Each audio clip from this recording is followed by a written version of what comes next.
महापुराण की कथा के माध्यम से हम किस तरह से दीपावली मना सकें, किस तरह से हम पर्व मना सकें, किस तरह से हम भगवान को रिझा सकें, किस तरह से हम लक्ष्मी को अपने दरवाजे तक, अपने द्वार तक, अपने घर तक बुला सकें। हमारा परिश्रम, हम पूजन तो करते हैं।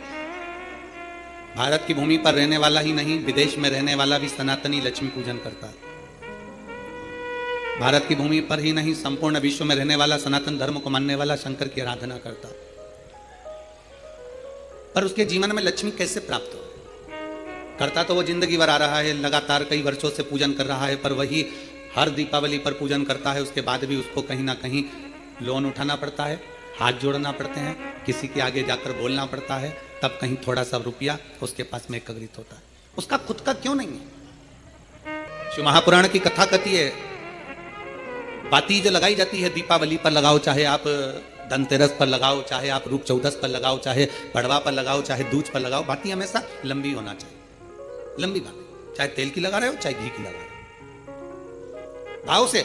बैकुंठ, ये सुंदर रूप चौदस की जो पूजन का विधान है, आपको धनतेरस की पूजन का जो विधान बताया था, धनतेरस की पूजन का जैसा विधान था, पहुंचकर पाटे को बिछाकर, चौक पूर कर, जिस थाली में आपने स्वस्तिक बनाकर जो सिक्का रखा है, उसी में एक सिक्का और रखकर उसकी पूजन अर्चना करना है। वैसी की वैसे ही, जैसा पहले कल कहा गया, रोली, चावल, हल्दी, मोली, मेहंदी, सिंदूर आदि सब चढ़ाते हुए, और साथ में 2 दीप लगेंगे। रूप चौदस के दिन 2 दीप है। एक दीप है घी का, लंबी बत्ती का, जो लक्ष्मी जी के सीधे हाथ पर आएगा। दूसरा दीप है घी का दीप भी आटे का आएगा, और तेल का दीप भी आटे का आएगा। जो तेल का दीप लगेगा वो थोड़ा सा दिया बड़ा लेना, उसमें 4 लंबी लंबी बत्तियां रखना, सरसों का तेल या मीठा तेल या तिल्ली का तेल जो भी मिल जाए उसके अंदर डाल लेना। 4 बत्ती ये लक्ष्मी जी के लेफ्ट हैंड की ओर आई। उसी आटे का तेल का जो दिया रहेगा, उसके अंदर या तो पीली सरसों या काली सरसों, जो राई होती है, सरसों होती है, उसके थोड़े से दाने उसमें डाल दिए जाते हैं। लक्ष्मी जी का पूरा पूजन बड़े भाव से करिए। जल का छिटा दीजिए, रोली, चावल, मोली, हल्दी जो भी है आपके पास समर्पित करने के लिए पूजन की थाली में, वो समर्पित करिए। मीठे का भोग लगाइए, और भोग लगाने के बाद में बड़े प्रेम से 5 कमलगट्टे, 5 हल्दी की गठान, 5 अमरबेल के टुकड़े। अमरबेल होती है एक लंबी सी बेल, पेड़ों पर चलती है, पीले कलर की, जो कि पूरे पेड़ पर छाई रहती है। उसको कहीं पर भी डाल दिया जाए वो बढ़ती चली जाती है। वो हमारे वंश की वृद्धि के लिए, लक्ष्मी की वृद्धि के लिए श्रेष्ठतम मानी जाती है। 5 टुकड़े अमरबेल के, 5 हल्दी की गठान, 5 कमलगट्टे दोनों हाथ में लेकर मां लक्ष्मी से प्रार्थना करते हुए उन सिक्कों पर समर्पित कर दीजिए। सिक्कों पर समर्पित कर कर जो घी का दिया लगाया है तुमने लक्ष्मी जी के सीधे हाथ पर, उसको उठाकर माता की आरती कर लीजिए। जो तेल का दिया है, घी का दिया वापिस रखकर आरती के बाद में, जो तेल का दिया है 4 बत्ती वाला जो तुम जलाकर रखी हो, उसको पूरे घर में घुमाकर, रूप चतुर्दशी के दिन, रूप चौदस के दिन, नरक चौदस के दिन, पूरे घर में घुमाकर, सारे घर के दरवाजे खोलकर, बड़े प्रेम से घुमाकर, मुख्य द्वार के बीच में, जो घर से बाहर निकलने वाला द्वार है, उसके ठीक बीचों बीच वो दिया 4 बत्ती का रख देना चाहिए। कुछ देर के लिए दरवाजे खुले रखना चाहिए। पूरे घर में माता लक्ष्मी का स्मरण करते हुए, श्री शिवाय नमस्तुभ्यम बोलते हुए दिया रखकर जब वापिस आए, माता लक्ष्मी को झोली पसार कर प्रणाम कर कर कहें, माँ हमारे घर में निवास करो, आपका भंडार सदा भरा रहे, खाली ना हो। हे माँ, जैसे हम दामोदर मास की कथा का रसपान कर रहे हैं, कार्तिक मास की कथा को श्रवण कर रहे हैं, जैसे हमने कार्तिक के महत्व को जाना है, और उस महत्व को जाना कि लक्ष्मी भगवान शिव की आज्ञा से जाती है, नारायण की आज्ञा से जाती है, उसी तरह आप हमारे घर में शिव और नारायण की आज्ञा से विराजमान होइए। माँ को प्रणाम करिए बड़े भाव के साथ। ऐसी ही ये रूप चतुर्दशी की पूजन का विधान है। ये रूप चतुर्दशी की पूजन करिए। जो थाली अपने धनतेरस के दिन रखी है, उस थाली को आप रात्रि को हटा सकते हो, दूसरे दिन फिर वही थाली रखा जाती है।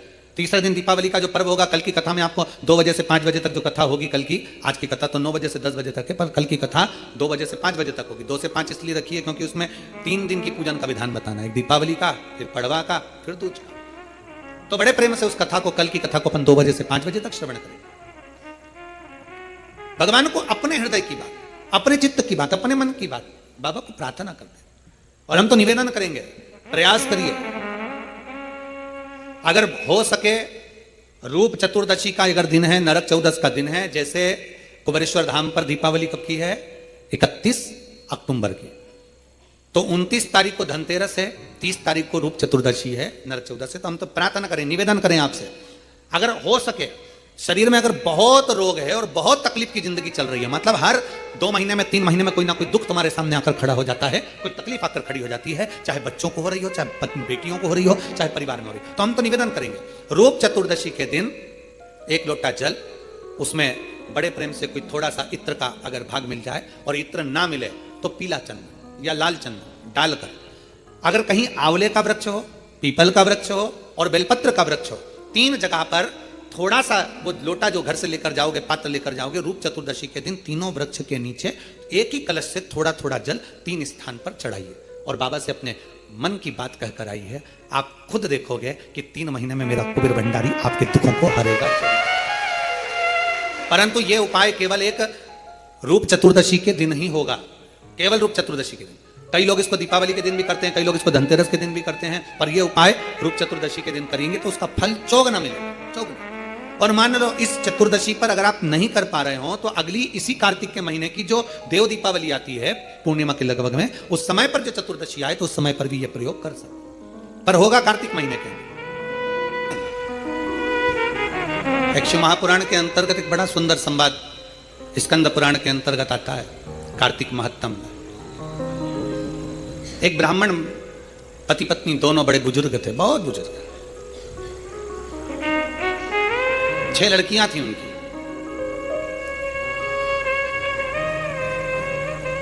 चार लड़कियों की शादी हो गई, 2 कुंवारी रही। अब 2 लड़कियां कुंवारी हैं, 4 का विवाह हो गया, अपने अपने घर पहुंच गई। पर जिनके घर में उनका विवाह हुआ वहां पर भी वो दुखी थी और मायके में भी वो दुखी थी। होता है किसी किसी के ललाट पर जो लिखा होता है उसको कौन टाल सकता है। माता पिता अपनी बेटी का विवाह क्यों करते हैं? क्योंकि अगर उसको यहाँ दुख है तो वहां जाकर सुख भोग ले। अगर यहाँ तकलीफ की जिंदगी उसने जी है तो वहां जाकर उसको अच्छी जिंदगी मिल जाए। माता पिता तो ये विचार करते हैं। भारत की भूमि पर ही नहीं, पूरे देश में रहने वाले, विदेश में रहने वाले जितने भी अपनी बेटी का विवाह करते हैं तो यही विचार से करते हैं कि हमारी बेटी सुखी रहे। और अपन लोग भी कहते हैं खुशी खुशी कर दो विदा, तुम्हारी बेटी राज करेगी। हर एक व्यक्ति यह विचार करता है कि बेटी जहां बिहाए वहां सुख पाए। पर कई बार ऐसी स्थिति बन जाती है कि लड़की मायके में भी माता पिता को देखकर दुखी रहती है कि पापा मम्मी का क्या होगा, इनके पास में कुछ भी नहीं, उनके पास में क्या होगा, कौन संभालेगा इनको, कौन देखेगा इनको, कुछ भी नहीं है। भाई हो तो वो देख ले, बहनें सब अपने घर चली जाएगी, कौन देखेगा। और माता पिता भी अपना पूरा जीवन जो उन्होंने लगाया अपने बच्चों के लिए निकाल देते हैं। पर समय ऐसा आ जाता है कि बेटी का विवाह ये सोच कर करा जाता है कि वो सुख भोगेगी। पर कई बेटियों की जिंदगी में मायके में भी दुख होता है तो ससुराल में भी दुख हो जाता है। अब किससे कहे, किसके पास जाकर रोए? मायके में अगर बहुत धन होना तो पापा से कह सकती है पापा मेरे घर में ये तकलीफ है। मायके में बहुत बेबा होना तो अपनी मम्मी से कह सकती है मम्मी मेरे घर में ये तकलीफ है। पर मायका भी देखा हुआ है उसका और ससुराल भी देखा हुआ है।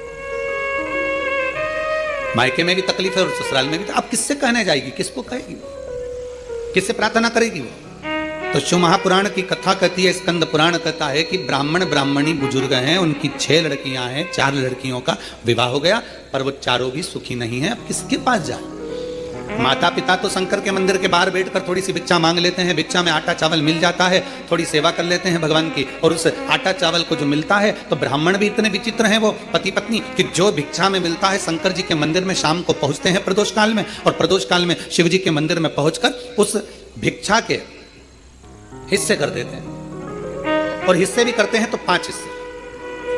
अब प्रदोष काल में मंदिर में गए, मंदिर में जाकर जो भिक्षा मिली, आटा मिला, चावल मिला, शक्कर मिली, गुड़ मिला, जो भी सामग्री मिली, जो भी पदार्थ मिला, उसके 5 हिस्से कर दिए। 5 हिस्से क्यों? एक शंकर भगवान को दे देते हैं, दूसरा वो पीपल के वृक्ष के नीचे जाते थे तो एक हिस्सा पीपल का निकाल देते हैं, दूसरा वो आंवले के वृक्ष के नीचे जाते हैं तो एक हिस्सा आंवले का निकाल देते हैं, और तीसरा चौथा हिस्सा वो ले जाकर बेलपत्री के वृक्ष का निकाल देते हैं, और 5वां हिस्सा स्वयं का रख लेते हैं। 3 वृक्ष का हिस्सा हो गया, एक शंकर जी का हिस्सा हो गया, और 5वां हिस्सा स्वयं का हिस्सा। अब थोड़ा सा तो भिक्षा मिला, थोड़ी सी भिक्षा मिलने पर भी अब इतनी सी भिक्षा प्राप्त होने के बाद, इतनी सी भिक्षा मिलने के बाद अगर वो थोड़ा सा एकत्रित कर कर ले भी गया, और घर में 6 बेटियां, पति पत्नी, 8 लोगों का परिवार, उसमें से 4 का विवाह भी हो गया, तो 2 बेटी और 2 माता पिता, कैसे गुजारा हो, कैसे गुजारा? विचार किया।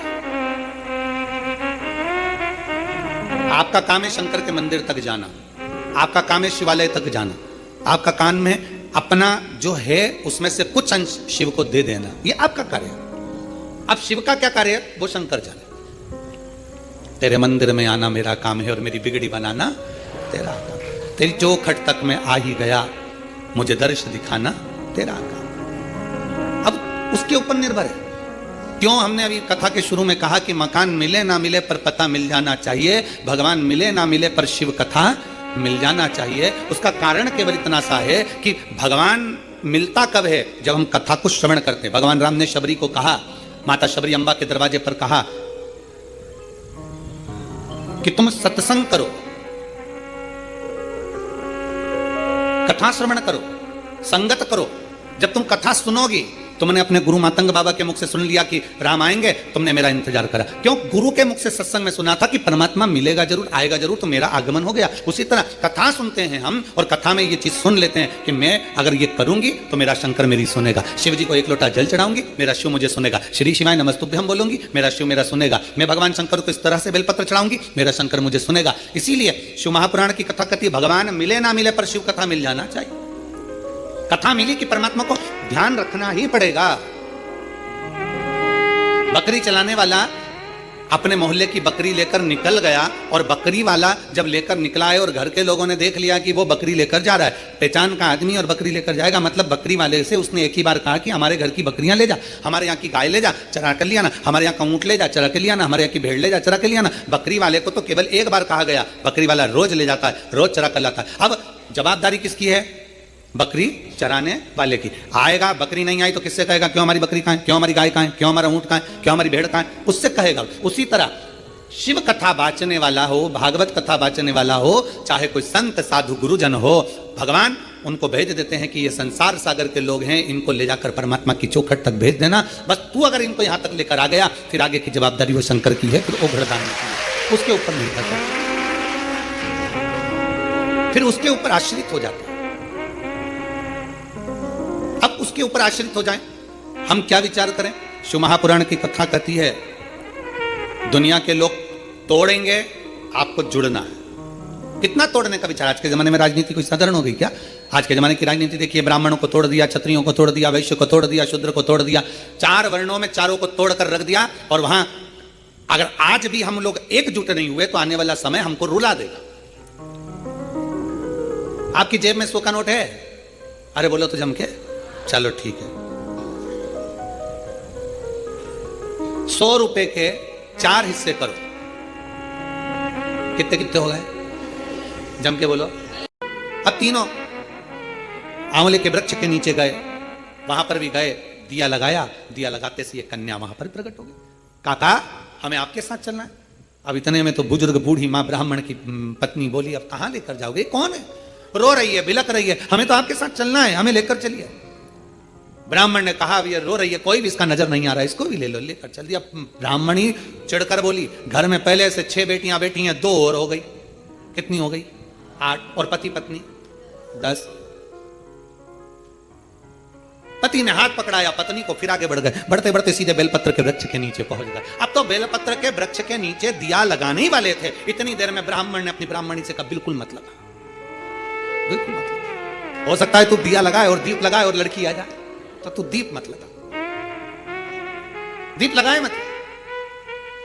बस ब्राह्मण और ब्राह्मणी दोनों बैठकर वहां पर दिए को ऐसे ही छोड़कर आगे बढ़ने लगे। इतने में ब्राह्मण की 6 लड़कियां घूमती घूमती अपने पिता और माता को ढूंढती ढूंढती आ गई। बेलपत्री के वृक्ष के नीचे पहुंची, देखा दीप रखा हुआ है पर कोई जलाकर नहीं गया है, क्यों ना अपन इसको जला देते हैं, अपन इसको जला देते हैं।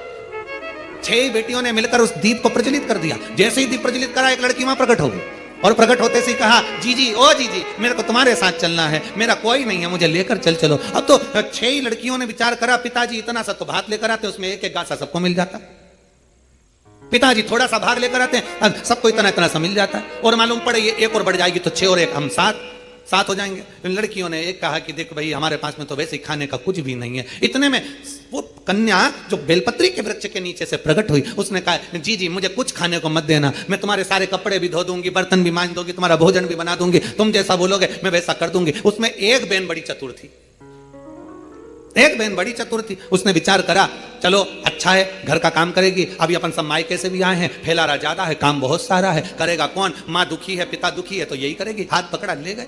अब तो चलती चलती वो लड़की बोली मेरे तो पाँव दुख रहे हैं, मुझसे चलता नहीं बने। तो उसमें से एक चिल्ला के बोली कि तुमसे चलता नहीं बने तो तू आई क्यों, जा वापिस जा। नहीं मेरे को तुम कंधे पर बिठा लो, मैं आराम से चली जाऊंगी। अब इनको क्या मालूम था, बताओ, हम तो अच्छे के लिए लेकर गए तो ऊपर से कंधे पे चढ़ गई। अब उसको कंधे पर बिठा लिया, उसने लहंगा इधर पीछे कर कर दोनों पांव लटका कर कंधे पे बैठ गई और चोटी पकड़ ली जीजी की।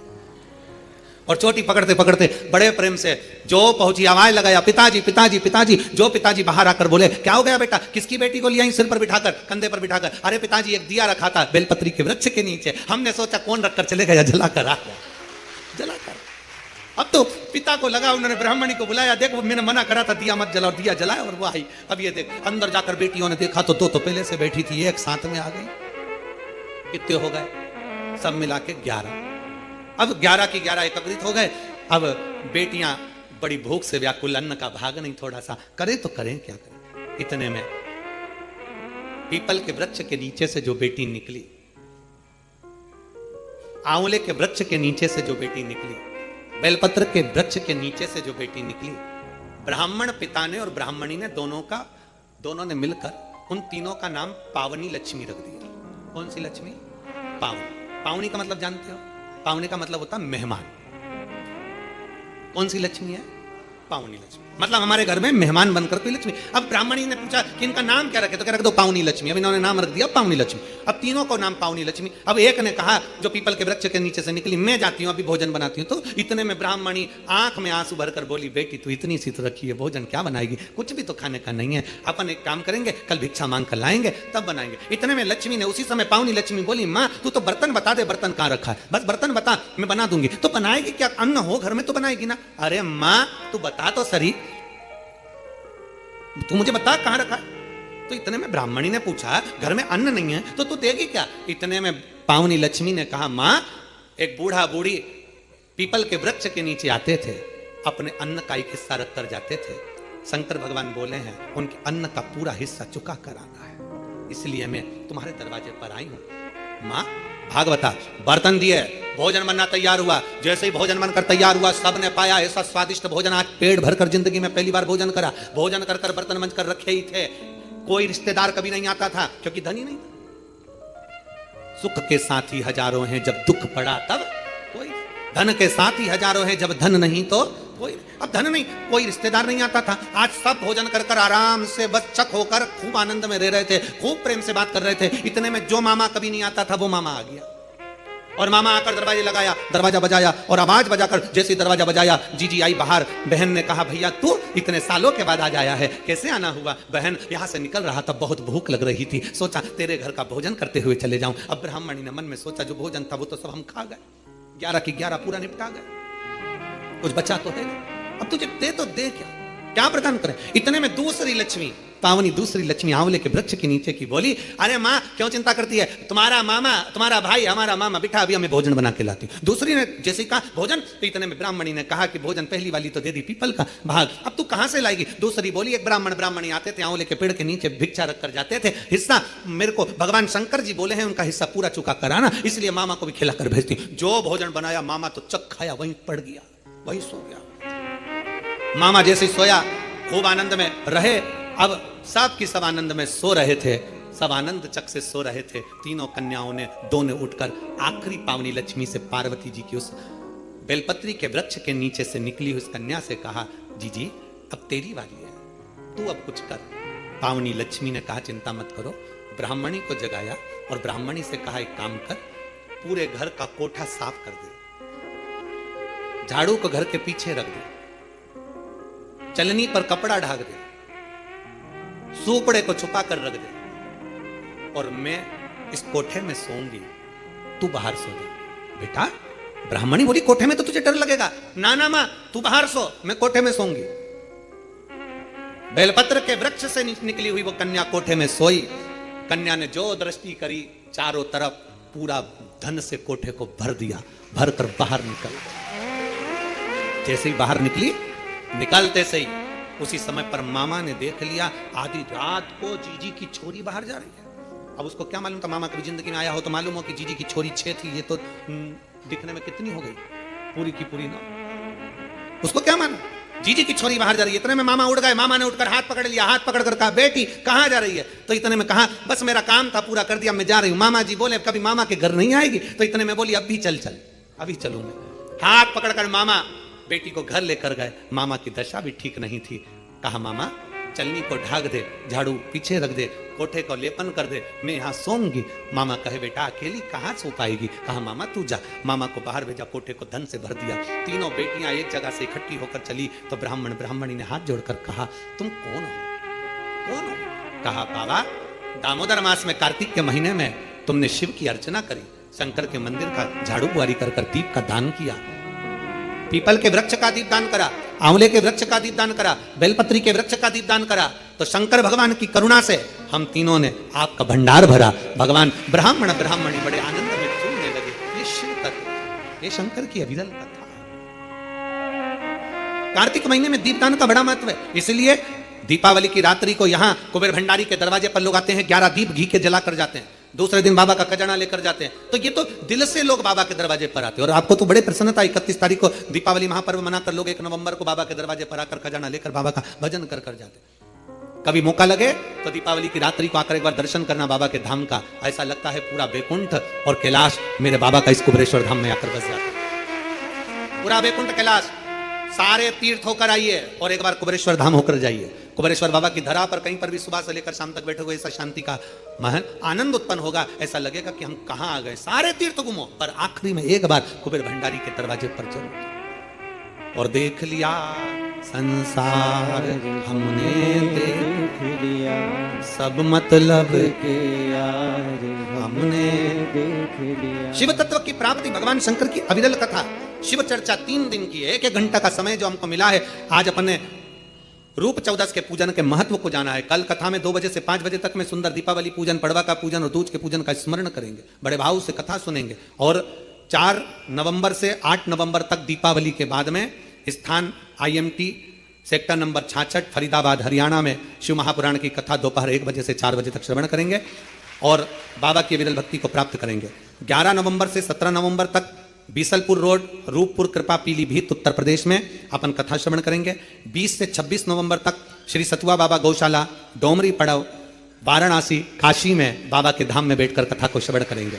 ऐसे सुंदर कथाओं का रसपान आप और हम कर रहे हैं, बड़े भाव से आनंद से कथा का रसतत्व ग्रहण कर रहे हैं। आज द्वितीय दिवस की कथा विराम ले रही है, कल फिर दोपहर 2 बजे से 5 बजे तक कथा का आनंद लेंगे। हर हर आरती का क्रम